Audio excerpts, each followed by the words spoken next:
I am not ready. Here we go. Oh no, he wet himself.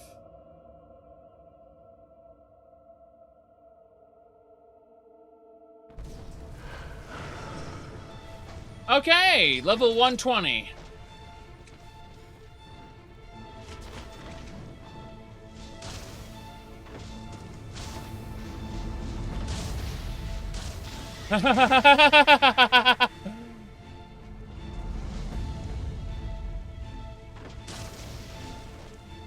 Jeez.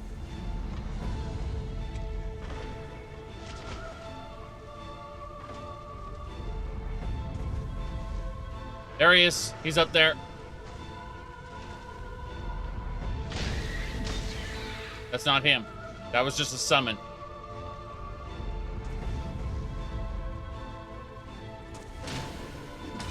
Got him.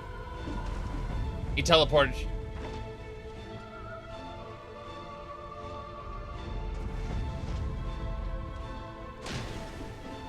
My shield can block spells. That's why I'm doing this. He teleported again.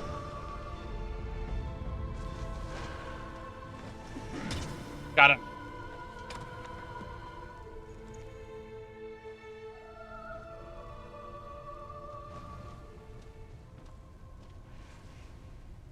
Huh.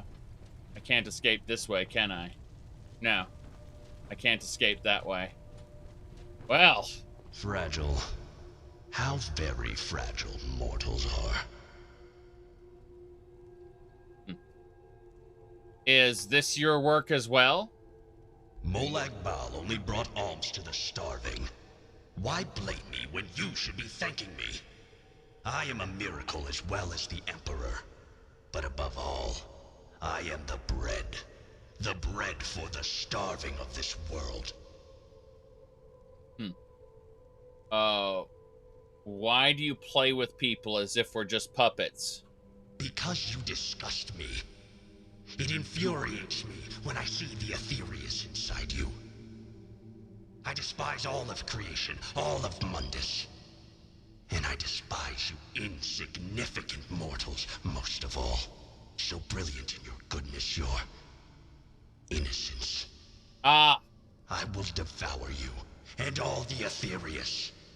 I will never stop until everything is mine. So, in other words, he's Bal, the Aliad. He's just mantling Molag Bal. Okay. So, why are you here? What do you want from me? I am here to save you. Not much longer now, and you will be incinerated by the flames of Julius's hatred. This child's hatred is strong. Its flames will not go out until they burn you to ashes. Even LeMay's hatred was nothing like this. LeMay Bal. This is why Molag Bal is offering you a helping hand. If you say I don't deal with Daedra, your character will he'll basically say, look, you can ask for my help or not, and if you say no, if you utterly refuse him, you are actually killed. Your character will die. And then, remember they said if I don't show up in a week, send someone else after me? It goes through a character creator. And you create the character who goes after you. Because you incinerated to death in this manner, rather than let Molag Bal win.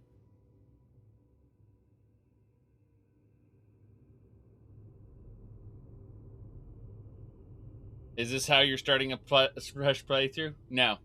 I'm just saying that you have the option to tell Molag Bal, fuck you, and let yourself die.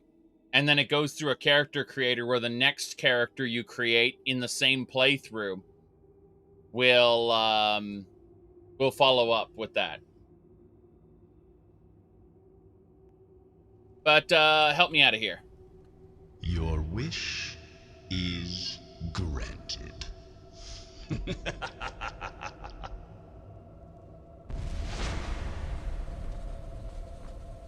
Well, that's it then. Is there a problem? Go through the gate. You have no time to hesitate. Very good. Let us go into Oblivion. There were a couple of things said, why switch to Linux? I've been using Linux for well over a year now. How do I put this? I had already become dissatisfied with how Windows updates had been working over time. And then one day, I was going to have a sort of a business meeting. And I had to restart my computer to fix something. And it forced an update on me. And so I was 20 minutes late to the meeting. And that was the straw that broke the camel's back. There were many things I was dissatisfied with leading up to that. But I mean, if you're interested, this is actually running through Proton. It is a, what do you call it? Proton is essentially a compatibility layer like Wine. It is basically a fork of Wine, but it is specific to but hold on, I have to fix a couple things.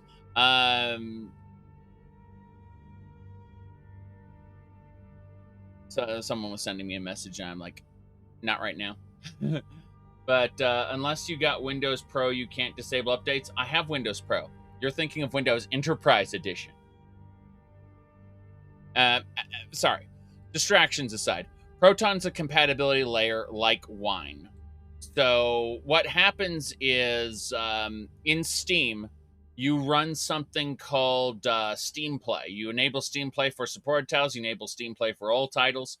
And what happens at that point is you can just run Steam games that are made for Windows.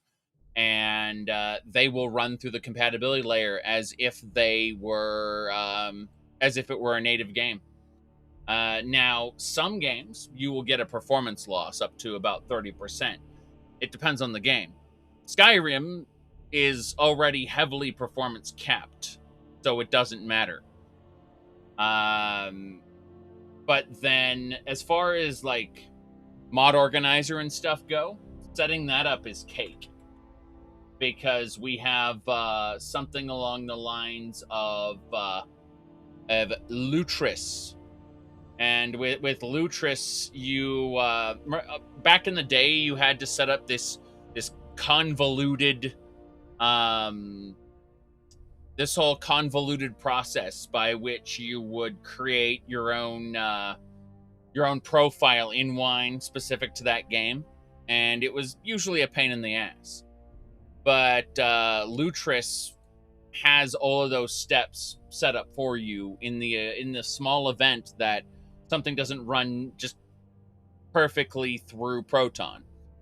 For example, here's an example of something that I ran through Lutris, as opposed to just through Proton. I'm gonna hit the button. I know I said here's, and then I haven't actually run it. Here we go. So Mod Organizer 2 is an example of a Windows program that you'd normally have to do you have to jump through some hoops to set it up yourself, through Wine. But Lutris has its own installer where you just click install and, follow the prompts, and you can run Mod Organizer 2. It actually installs Mod Organizer 2 into the same instance of your Skyrim. So it just runs. And that's why, despite it being Linux, we've got ourselves a, what do you call it? We got ourselves the, mod organizer and such. It's a Wine application, basically. And, it was all set up through Lutris. I had to do basically no configuring. The world of Linux gaming has gone through leaps and bounds since the days where you were basically determined, you had to virtualize it, or you had to cry because they don't offer it native. But these days we have compatibility layers where the program thinks it's running in Windows, and that's it. It's not virtualization, it's a compatibility layer. Yes. Yeah, if you type in Linux distribution for gaming, you're going to get a bunch of meme distributions that are not good. What I'm using is KDE Neon, which is a fork of, not a fork. It's a different version of Kubuntu, and Kubuntu is simply Ubuntu, but with the KDE Neon suite.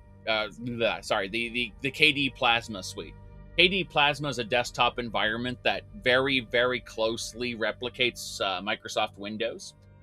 I pretty much set about the task originally of going, okay, well, this distribution, my wife needs to be able to sit down and use it as if it were Windows for like 99% of everything. And so that's how we ended up, that's how I ended up deciding which one I wanted to use. Give me a second here. KDE Neon is, you need to know exactly what programs you want to install. It's kind of more of an advanced version. I'd recommend for anyone who's just looking at getting into Linux, do Kubuntu, which is basically the same thing, except it has everything pre-installed. What you do is you go to download. I recommend the LTS version, the long-term support version, so you aren't installing a new version in January. But what you do is you get a program like Rufus, right? And you burn the ISO onto a flash drive. And so once you've mounted the ISO onto the flash drive, you restart your computer and you go into the BIOS or into the boot menu, whatever you want, and tell the computer to boot off of that flash drive. What'll happen is you will boot into Kubuntu. It will be the operating system. You will actually be able to use it, mess around with it. You don't have to install it on your PC, on a hard drive. You can just fuck around on the flash drive all you want, having booted into the actual operating system. Then, after you've messed around with it enough and you've decided whether you like it or not, if you decide you like it, there's a desktop icon that just says install, and you'll be able to pick a hard drive to install it to. And then from then on, you can boot your computer off of that hard drive. It is absolutely possible to have a Windows drive and a Linux drive, and when you boot to the Linux drive, it'll come up with a grub menu that will let you decide which one you want to use. But as far as games go, it all runs. Like, all this stuff here runs. You're gonna have some issues with anti-cheat games, specifically League of Legends, Valorant, Genshin Impact, Black Desert Online, things that demand kernel level access to your shit. And the kernel, first of all, those are a security risk to even have in the first place, like even on Windows. But yeah, that's basically your limiter as far as and yes, Kubuntu is good enough for old laptops. It's true. It's absolutely true. I have some really old. I have 4 laptops essentially.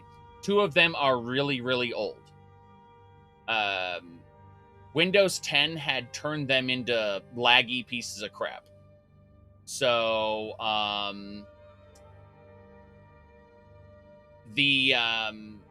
yeah, I mean, Kubuntu runs just fine. Instant, snappy, no problem.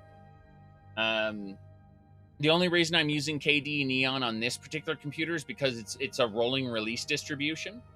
See, Kubuntu is going to give you a reliable, stable environment all the time. KDE Neon doesn't come pre-installed with as many things. As a result, you need to know in your head exactly which programs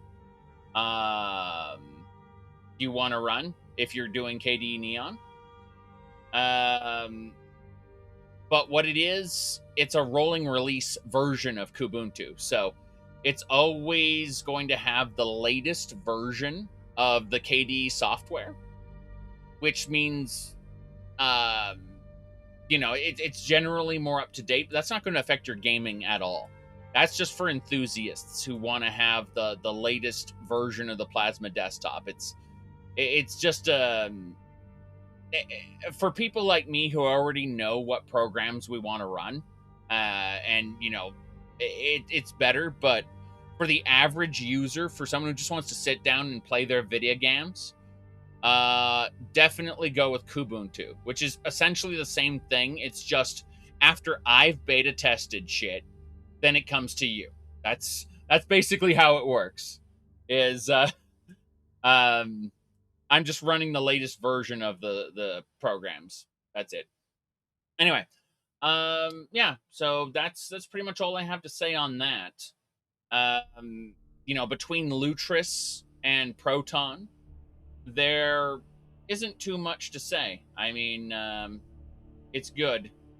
You said GNOME is better on a tablet, but the RAM consumption is high. Yeah, well, GNOME has issues with some of the things that I'd want to run. For sure.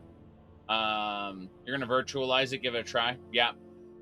Either way, even if you ran it off a flash drive, you don't have to install it, regardless.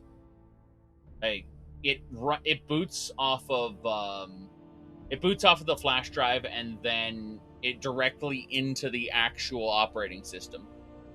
So, it's either way. You're going to have an opportunity to play with it first before you actually double-click the install icon on the desktop. Let's see. Hey, GNOME, you'd rather use the terminal? I don't doubt that.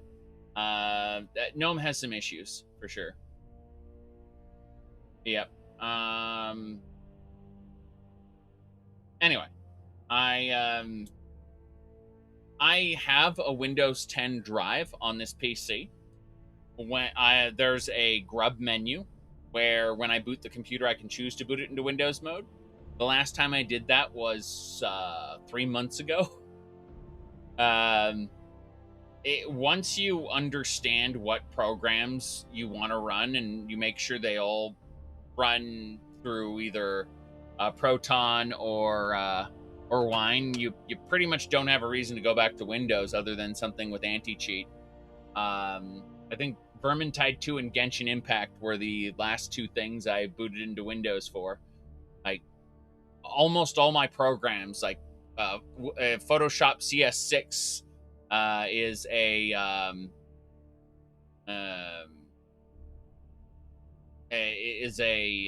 whatchamacallit, it's a Windows application, but it runs through Wine just fine. And then the KDE, what's called Kden Live is basically it's Sony Vegas, but better. And it's open source. It's the KDE version, basically. Have you noticed any performance improvements or issues? Yes. No, seriously. Some games run better. Some games run worse. And most games I don't even notice. Like Skyrim here. Or Elder Scrolls Online. I really don't notice the difference in Elder Scrolls Online, Skyrim, Fallout 4, games like that. No Man's Sky runs in Vulkan. And pretty much anything that runs in Vulkan is going to have no noticeable performance difference. Whereas something like... you've noticed that Linux Wine games have less lag or slowdowns? No. There are some games where it'll run worse. Like, I can't off the top of my head remember which ones. Path of Exile, there we go. Path of Exile can cause you some issues. You said some games don't run at all. It depends on the games. Yeah, it really depends on the game. But Path of Exile runs slightly worse on Linux, even though it has a Vulkan module. They didn't program it very well. When you use TF2, well, yes, TF2 is OpenGL though. OpenGL is kind of the same as Vulkan in the sense that it'll tend to run better. Yes.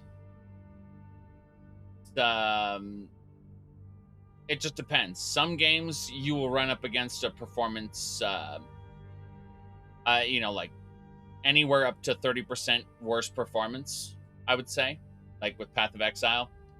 But it's a Diablo-like, so does that really matter? Then you get games like Warframe that run just fine, like 100% quality. 100% speed. And then you get stuff like Unreal Tournament 2004, which you just run in OpenGL instead of DirectX. Pretty much anything like No Man's Sky runs in Vulkan, so it runs just fine. It just depends. Depends on the game. If you really want to know which games will run better or worse or what options you need, there's a website called ProtonDB. ProtonDB is specific for what do you call it? It talks about how things work and what kind of reports they've had for one reason or another. Anyway, let me go ahead and let me pull up a particular thing here. Yeah, so if we go over here to Unreal Tournament 2004, you might see this nerd, and you've never seen this user icon before, but geez, like this guy, he made an elaborate post for Unreal Tournament 2004 talking about how to get it runs at an acceptable 60 FPS, but not much more than that. You might get an occasional stuttering on some of the more demanding maps unless you switch it to OpenGL via an INI tweak. And this nerd with this who the hell has an avatar like this anyway? Doesn't matter. So point is this explains exactly how to get uncapped performance, because you switch it over from DirectX to OpenGL. If you like 60 FPS, it'll run that way just fine. But go into the INI file and switch it to OpenGL, and now you have uncapped performance. But the point is, ProtonDB will tell you about potential issues. You just check the games you want to play. It's that simple. That's all I have to say.